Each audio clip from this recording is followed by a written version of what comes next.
Assalamualaikum warahmatullahi wabarakatuh. A'udzubillahi minasyaitonirrajim. Bismillahirrahmanirrahim. Alhamdulillahirabbil alamin, arrahmanirrahim, qahirul jabbarin wal mutakabbirin, nasirul madlumin wal mustadafin.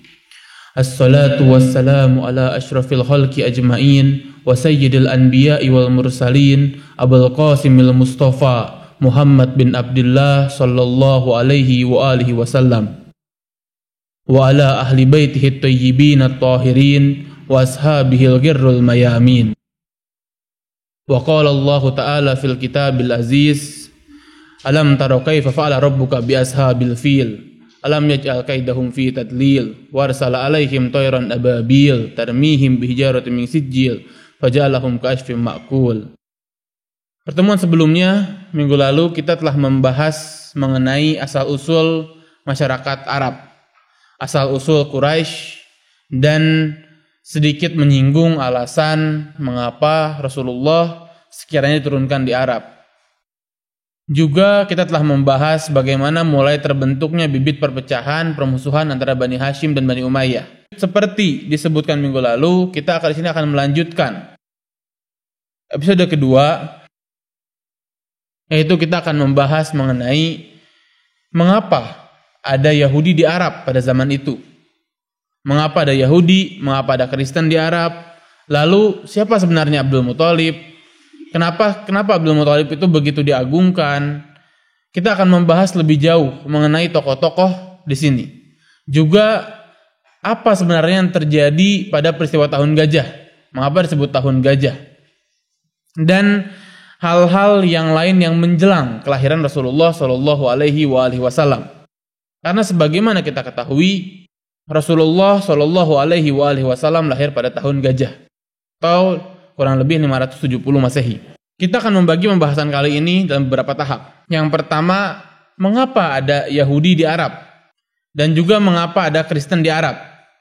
Mengapa orang-orang Yahudi dan orang-orang Kristen banyak berkumpul di Arab dari masa sebelum kelahiran Rasulullah. Padahal awal mula mereka itu di wilayah Yerusalem, wilayah Palestina, dan menyebar ke Bizantium dan lain sebagainya. Kenapa kok mereka sampai ke Arab? Padahal seperti kita bahas minggu lalu bahwa di Arab ini Romawi tidak masuk ke Arab karena tidak ada yang bisa dikuasai juga di Arab. Nah, kenapa mereka masuk ke Arab? Yang pertama. Dan yang kedua,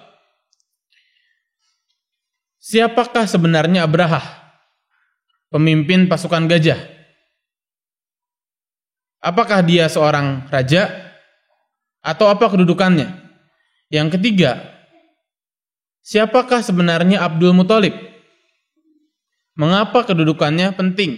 Apakah penting hanya karena beliau merupakan kakeknya Rasulullah atau lebih jauh daripada itu? Yang keempat, apa dan bagaimana peran Abdul Muthalib dalam peristiwa penyerangan pasukan gajah? Dan apa yang terjadi kepada pasukan gajah? Dan yang terakhir, yang kelima, bagaimana Sayyidah Zainab alaihissalam mengingatkan kepada umat, terutama kepada Yazid, tentang sosok Abdul Muthalib kurang lebih 100 tahun setelah kematian Abdul Muthalib. Mari kita membahas hal ini dengan cukup mendalam. Yang pertama, sebenarnya kenapa sih orang-orang Yahudi itu masuk ke Arab? Seperti kita ketahui, orang-orang Yahudi itu mulai berada di Arab. Makanya kita nanti ke depan akan bahas tentang yang namanya perang Khaybar, perang Khandaq. Itu ada orang-orang Yahudi di situ. Juga bagaimana Rasulullah mau perjanjian dengan Yahudi. Kita sering mendengar kisah seorang Yahudi di kisah-kisah biografi Rasulullah. Nah, pertanyaannya, mengapa ada Yahudi di situ? Kita juga bisa melihat dalam kisah Mubahalah, yaitu ketika Rasulullah bermubahalah dengan Kristen dan Najran. Lalu siapa sebenarnya Kristen Najran ini? Dan koneksinya apa? Kenapa harus di Arab? Sementara wilayah Arab adalah wilayah yang hampir semuanya berada dalam jahiliyah, menyembah berhala. Bahkan di Ka'bah sendiri terdapat 360 berhala. Jawabannya, Mereka tinggal di Arab bukan tanpa alasan. Mereka banyak yang pindah ke Arab, banyak yang berimigrasi ke Arab, karena mereka mendapatkan gambaran, mereka mendapatkan nubuat dari kitab-kitab sebelumnya, dari para pendetanya, dari para rabinya, mendapatkan nubuat, mendapatkan prediksi masa depan bahwa akan ada nabi terakhir yang muncul di Arab dan akan berhijrah ke Madinah. Dari situlah banyak orang-orang Yahudi mulai tinggal di Arab ratusan tahun sebelum Rasulullah lahir. Jadi mereka sudah mempersiapkan hal itu. Mereka berencana menyambut kedatangan Rasulullah. Karena mereka mengira bahwa nabi akhir zaman akan dari Bani Israel juga. Jadi mereka di situ untuk menyambut Rasulullah. Dan mereka tinggal di daerah Khaybar, benteng Khaybar. Mereka tinggal di daerah Fadak. Nanti kita akan membahas tentang Khaybar, Fadak, dan lebih jauh tentang itu di pertemuan-pertemuan berikutnya. Nah, sekarang kita memasuki hubungannya dengan peristiwa tahun gajah, tentang bagaimana kondisi sebelumnya, mengapa sampai terjadi penyerangan ke Ka'bah. Kadang-kala kita hanya mendengar bahwa peristiwa itu sesimpel ada seorang raja bernama Abrahah memimpin pasukan karena iri bahwa gerejanya tidak diziarahi, orang pada sukanya Ka'bah. Karena iri akhirnya dia memimpin pasukan bergajah. Sebelum menghancurkan Ka'bah, dia datang burung ababil, dihancurkan, selesai. Rata-rata sesimpel itu ceritanya. Tidak kurang, tidak lebih, mungkin bahkan kurang dari cerita itu. Dari sesimpel itu ceritanya. Tapi sebenarnya cerita ini memiliki konteks yang jauh lebih dalam. Kita harus menelusuk lebih jauh, melihat lebih jauh akan peristiwa ini dari sudut pandang yang lebih luas. Yang pertama, Abrahah itu adalah seorang raja kecil dari Ethiopia. Dari Ethiopia ke Yaman untuk memimpin Yaman. Kenapa hal itu bisa terjadi? Itu jarang disebut. Raja Kristen memimpin Arab. Sementara masyarakat Arab adalah penyembah berhala. Kenapa Raja Kristen memimpin Arab? Peristiwa awalnya, kita akan memasuki beberapa tahun sebelum adanya Abrahah. Yaman atau daerah Arab Selatan itu dikuasai oleh seorang raja yang bernama Yusuf. Seorang raja ini memimpin daerah Arab Selatan. Arab Selatan, Yaman itu lumayan cenderung lebih subur daripada wilayah Arab Utara. Cenderung lebih subur, walaupun bukan sesubur itu gitu. Bukan yang wilayah sangat subur, bukan, tapi cenderung lebih subur daripada wilayah Arab bagian utara. Pada suatu ketika, awalnya raja ini penyembah berhala. Raja ini mulai mengunjungan kunjungan sampai ia masuk ke wilayah Yastrib atau dikenal dengan Madinah. Awalnya bernama Yastrib. Jadi Madinah itu baru setelah Rasulullah datang disebut Madinah. Sebelumnya bernama Yastrib. Masuk ke wilayah Yastrib, di situ bertemu dengan komunitas Yahudi, berdialog, mengadakan diskusi dengan komunitas Yahudi, dan Yahudi juga karena takut terancam dari keberadaan raja ini, maka orang-orang Yahudi pun mengajak atau mengajak agar raja tersebut menganut agama Yahudi. Memang pada dasarnya Yahudi tidak syiar. Pada umumnya Yahudi tidak syiar, tapi ada beberapa hal, misalnya kepada yang diketahui keturunan Bani Israel, maka mereka syiar, mereka baru masuk Yahudi.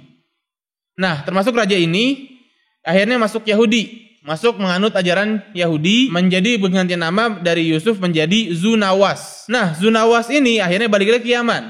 Balik ke Yaman karena orang-orang Yahudi di sana itu merasa terancam keberadaannya, merasa tersaingi dengan orang-orang Kristen. Jadi mereka tidak terlalu tersaingi dengan ajaran penyembah berhala karena mereka anggap kaum rendahan. Mereka malah terancam dengan orang-orang Kristen ini. Masuk ada yang syiar juga orang Kristen, orang Yahudi semakin tersingkir, maka orang-orang Yahudi ini meminta kepada Zunawas, kepada raja yang memimpin Arab Selatan ini yang telah menjadi Yahudi, untuk menghabisi Kristen. Dan juga wilayah Najran itu dekat dengan perbatasan Yaman dan mengancam posisinya strategis, mengancam Yaman.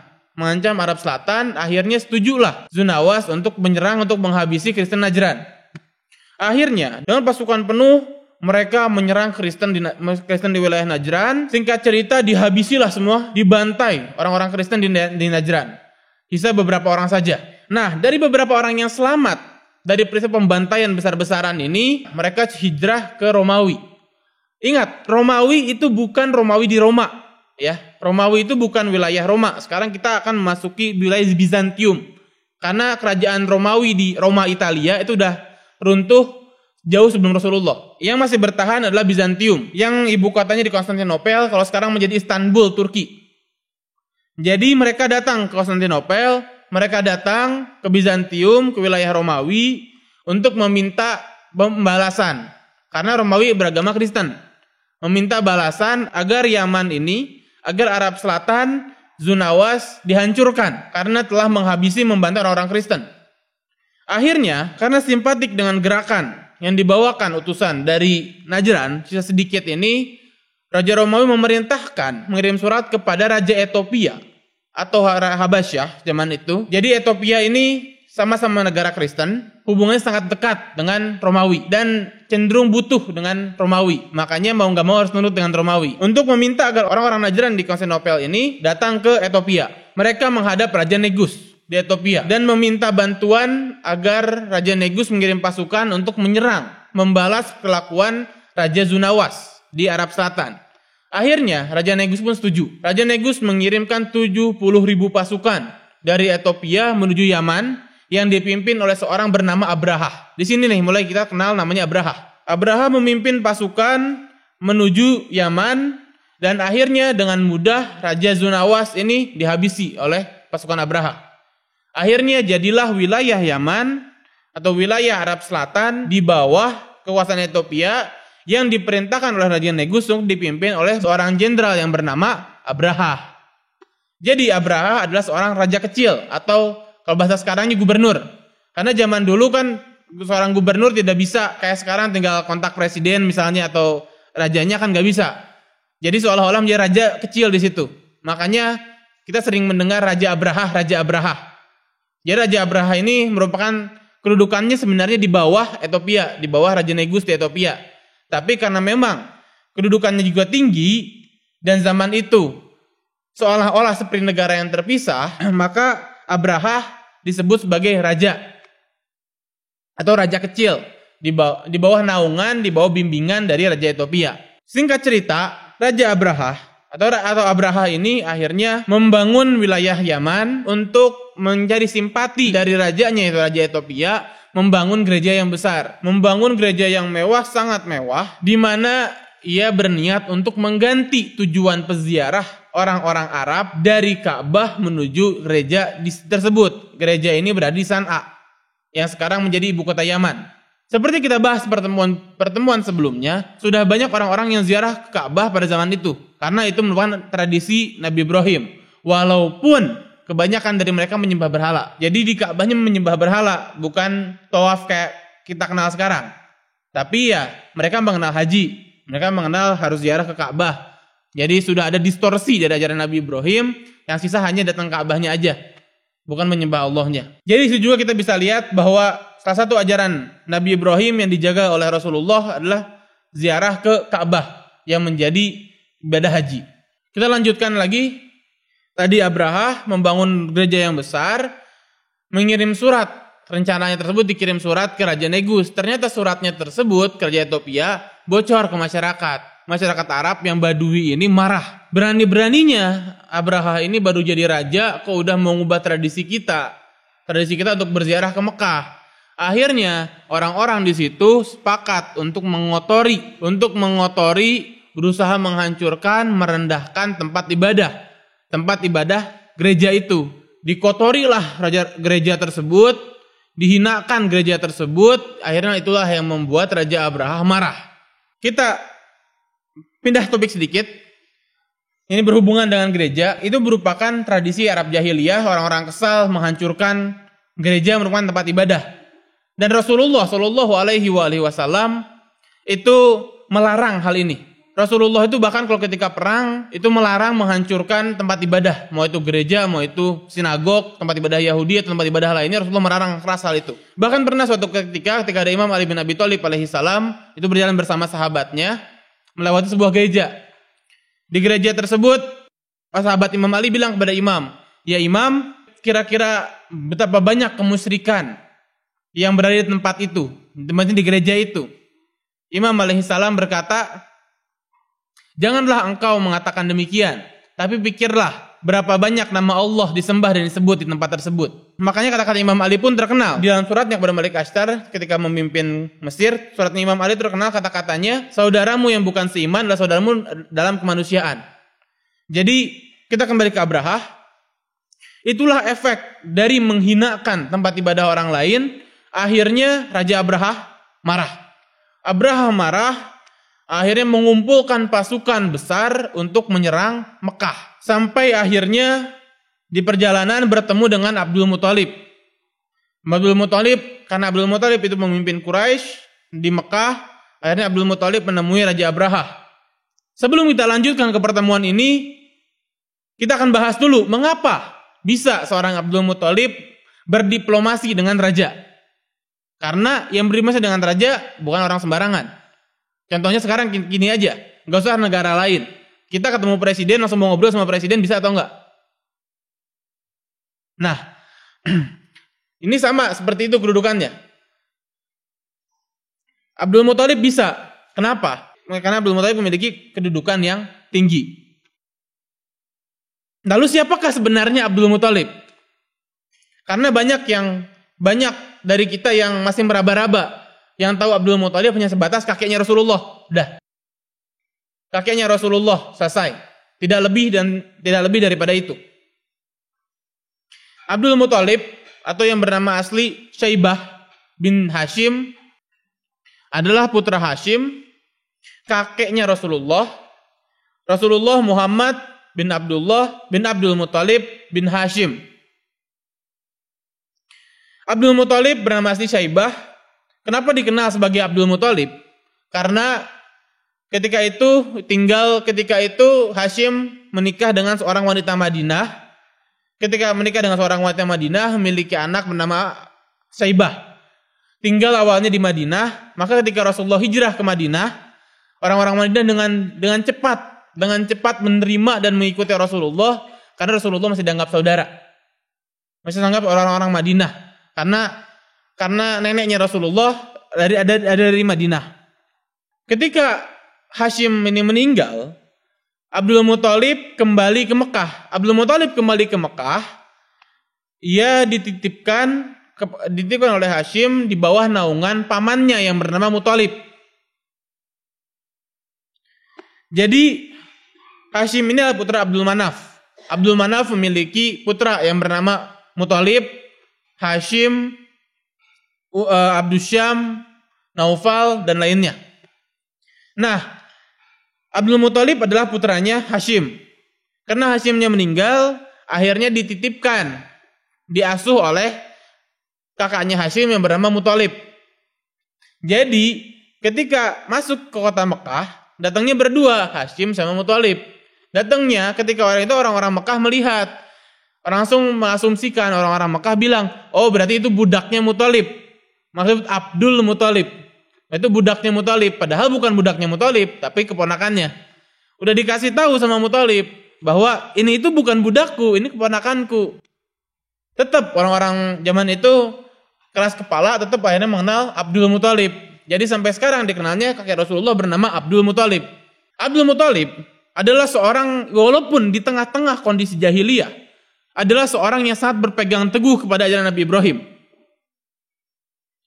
Bukan tanpa alasan, di dalam ziarah Arba'in kita menyebutkan tentang keturunan Imam Husain bahwa lam tunajjis kajahiliyatan bi anjasiha, bahwa dalam keturunan Imam Husain dari Imam Husain sampai Nabi Adam tidak tersentuh jahiliyah sama sekali. Termasuk Abdul Muthalib. Bahkan di Quran disebutkan taqallabaka minas sajidin, bahwa engkau wahai Muhammad berasal dari orang-orang yang ahli sujud. Abdul Muthalib itu merupakan tokoh menganut agama Nabi Ibrahim atau millatu Ibrahim hanifan, dalam bahasa Al-Quran, menganut agama Ibrahim yang kokoh keimanannya.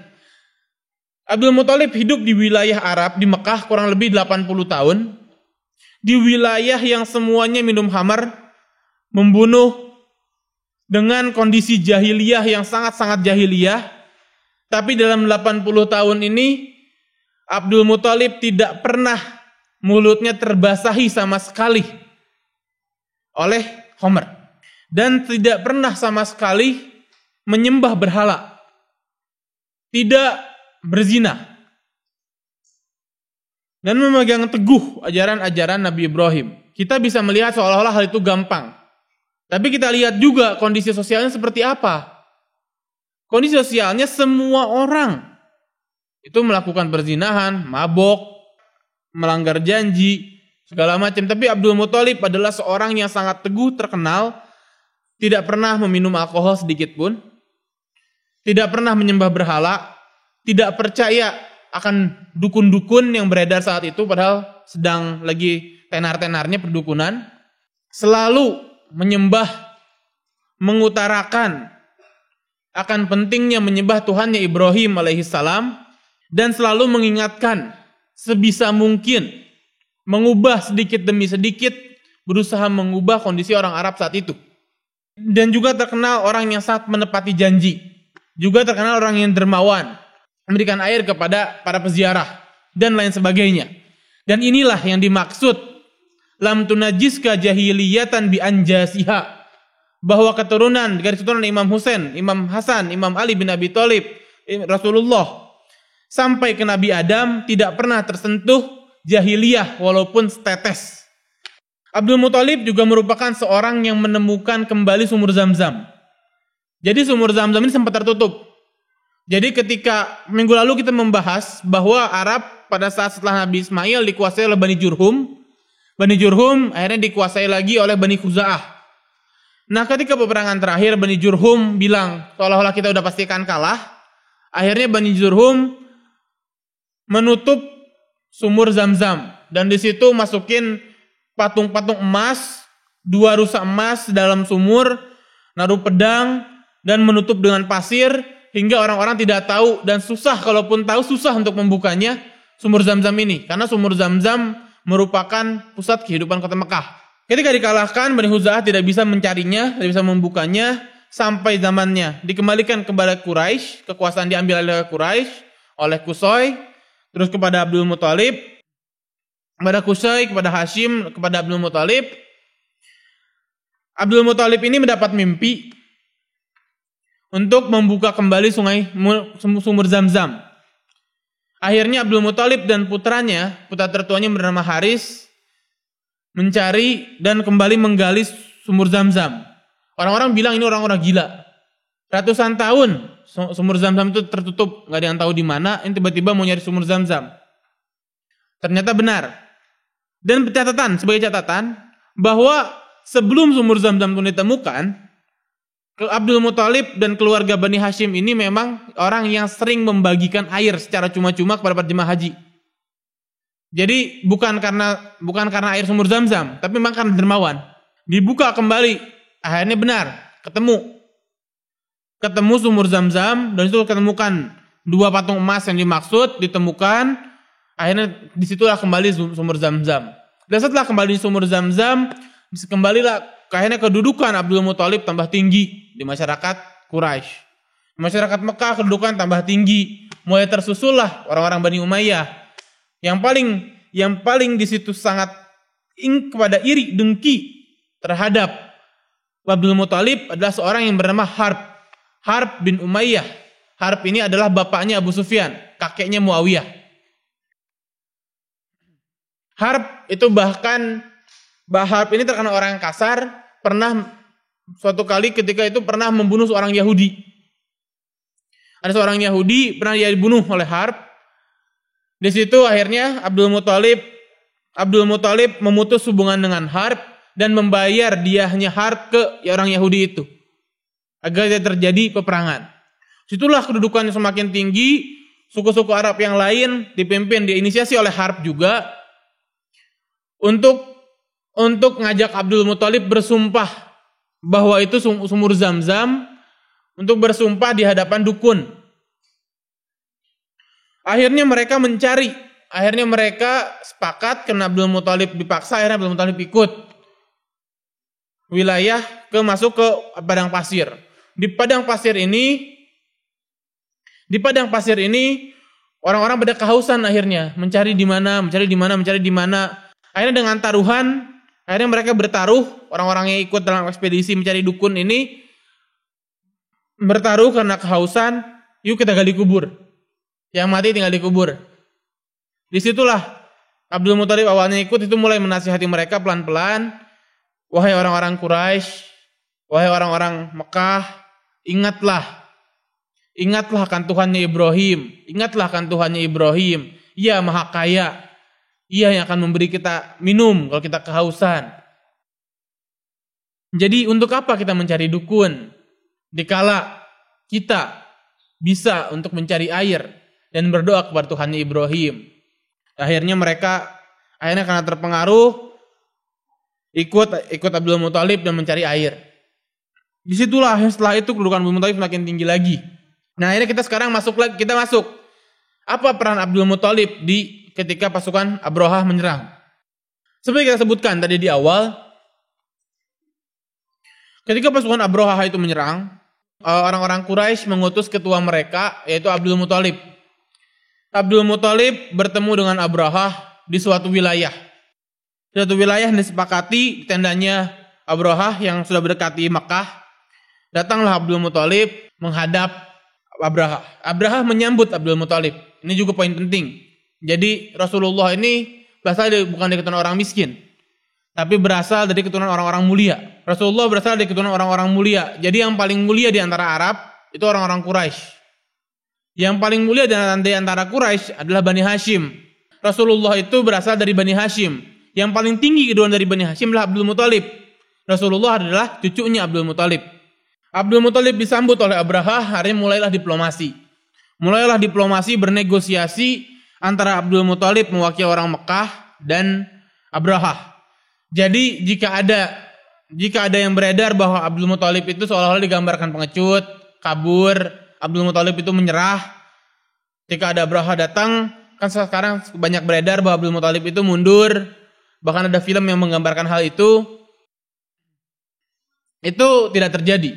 Abdul Muthalib dengan seorang diri, dengan pertimbangan strategis, ia datang ke Abrahah dan berdiplomasi kepada Abrahah. Terjadilah diplomasi yang berhari-hari. Ketat di situ akhirnya Abrahah nanya kepada Abdul Muthalib, wahai Abdul Muthalib, engkau adalah pemimpin Quraisy. Sekarang apa yang kau inginkan? Abdul Muthalib menjawab, aku menginginkan unta. Aku pengen untaku. Karena ketika perjalanan, engkau mengambil unta-untaku. 200 untanya Abdul Muthalib diambil oleh Abrahah dalam perjalanannya Abrahah. Kagetlah Abrahah ketika bilang Abdul Muthalib menginginkan unta. Dikirain bilang agar Ka'bah nggak dihancurkan. Karena Abdul Muthalib bilang hanya 200 unta. Di situ Abrahah protes. Bilang ke Abdul Muthalib, wahai Abdul Muthalib, aku kira engkau adalah orang yang sangat bijak. Tapi ternyata engkau adalah orang egois yang memikirkan barangmu sendiri. Kenapa engkau tidak meminta agar Ka'bah tidak dihancurkan, tapi engkau malah meminta barangmu sendiri? Bukan kepentingan orang banyak. Situ Abdul Muthalib menjawab. Jawaban ini terkenal sampai sekarang. Sungguh, aku adalah pemilik unta-unta tersebut. Sementara Ka'bah memiliki pemiliknya. Ketika aku saja ingin melindungi unta-untaku, maka sang pemilik Ka'bah pun akan melindungi rumahnya. Ka'bah bukan rumahku, tapi rumah Tuhannya Ibrahim. Dan Tuhannya Ibrahim akan melindungi Ka'bah. Bahkan dalam riwayat lain, ketika Abrahah ini berkata lagi kepada Muthalib sambil tidak percaya, tapi aku punya pasukan. Aku punya pasukan yang besar. Abdul Muthalib langsung menjawab, wahai Abrahah, aku tidak meragukan kau memiliki pasukan yang besar, memiliki pasukan gajah. Tapi engkau tidak pernah melihat pasukan malaikat yang diutus oleh Tuhan Ibrahim.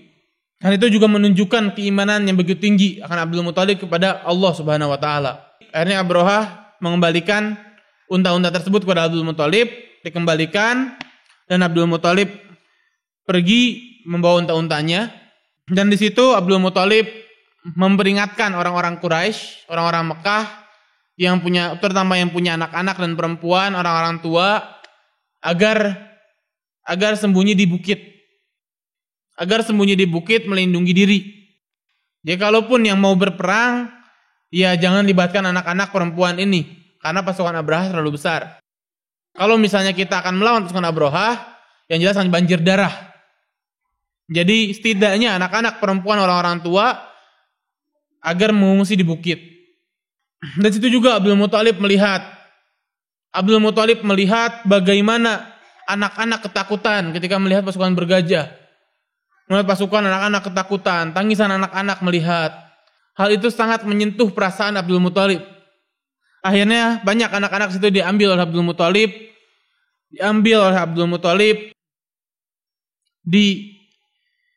Diamankan ke tempat yang aman. Anak-anak, perempuan. Itu juga bisa dilihat dari situ bagaimana kelembutan hati seorang Abdul Muthalib. Tapi apa yang dilakukan kepada cucunya Abdul Muthalib? Dan di situ akhirnya Abdul Muthalib bersama yang lain ke tempat yang aman, melihat dari jarak yang jauh. Akhirnya pasukan Abrahah mulai menyerang. Ketika pasukan Abrahah itu menyerang dengan pasukan bergajahnya, dengan ribuan pasukan untuk menghancurkan Mekah, tiba-tiba di perjalanan benar kata Abdul Muthalib bahwa sang pemilik rumahnya, sang pemilik Ka'bah, Tuhannya Ka'bah akan melindungi Ka'bah. Itulah Allah mengutus burung-burung dari neraka, yaitu burung-burung ababil. Burung-burung ababil untuk menghancurkan pasukan bergajah. Wa arsala alaihim tayran ababil tarmihim bijarrin min sijil faja'alahum ka'asfin ma'kul. Dalam surat Al-Fil. Diutuslah burung-burung ababil untuk menghancurkan pasukan Abrahah. Ketika puluhan ribu pasukan tersebut hancur, bahkan seperti hancurnya daun yang dimakan oleh lalat. Hancur berantakan pasukan Abrahah. Disitulah mulai menjadi bukti. Apakah kalian tidak berpikir akan apa yang terjadi pada pasukan Abrahah? Tidak melihat apa yang terjadi pada pasukan Abrahah? Kan surat Al-Fil. Alam taro kaifa rabbuka biashabil fil. Situlah mulai Mekah merasa aman. Mekah merasa aman ketika pasukan Abrahah sudah tidak menjadi ancaman lagi, semua kembali ke Mekah dan Abdul Muthalib memimpin Mekah. Dan di tahun yang sama Rasulullah Shallallahu alaihi wasallam lahir sebagai cahaya yang menerangi alam semesta. Insya Allah kita akan membahas lebih jauh mengenai kelahiran Rasulullah dan masa kecil Rasulullah di pertemuan berikutnya. Tadi pertanyaan yang terakhir, untuk lebih mendapat gambaran bagaimana kedudukan Abdul Muthalib ini. Jadi kita tidak hanya menilai Abdul Muthalib sebatas Abdul Muthalib kakeknya Rasul. Kita tidak melihat Abdul Muthalib hanya sebatas itu. Kita bisa melihat kedudukannya. Bahwa kita tahu kedudukan seseorang yang mulia itu akan selalu tercatat dalam sejarah bahkan ratusan tahun setelah orang tersebut meninggal. Makanya banyak orang-orang yang ingin mencatatkan namanya dalam sejarah agar sejarah mencatatnya ratusan tahun setelah orang itu meninggal. Nah, untuk mengetahui kehebatan kedudukan Abdul Muthalib, kita bisa lihat 100 tahun setelah, kurang lebih 100 tahun setelah peristiwa pasukan bergajah, setelah meninggalnya Abdul Muthalib, Sayyidah Zainab alaihissalam ketika rombongan tawanan memasuki wilayah Syam, setelah semuanya dibantai dan setelah cucu-cucu Abdul Muthalib itu dibantai, cucu-cucu Rasulullah dibantai, dan keluarganya dijadikan tawanan, dibawa dari mulai Karbala, Kufah ke Syam. Dan ketika memasuki wilayah Syam, masuk akhirnya sampai, singkat cerita sampai di istana Yazid. Situ Yazid sambil memukulkan kepala Imam Husain, ia bersyair. Ia mengatakan, andaikan leluhurku ini melihat bahwa apa yang telah aku lakukan, maka mereka akan bangga kepadaku. Mereka akan mengatakan Yazid tak terkalahkan. Laibat Hashim bil mulki fala wala khabarun ja'a wala wahyun nazal. Sungguh Bani Hashim itu hanya bermain dengan kerajaan dan tidak ada wahyu yang turun kepada mereka. Di situ ketika telah mendengar syair-syair butuh keangkuhan Yazid seperti itu, Sayyidah Zainab alaihissalam langsung spontan berkata kepada Yazid di bagian tengah-tengah pidatonya. Sini kita bisa melihat bagaimana Sayyidah Zainab mengingatkan akan Abdul Muthalib. Abdul Muthalib disebut dalam pidato Sayyidah Zainab.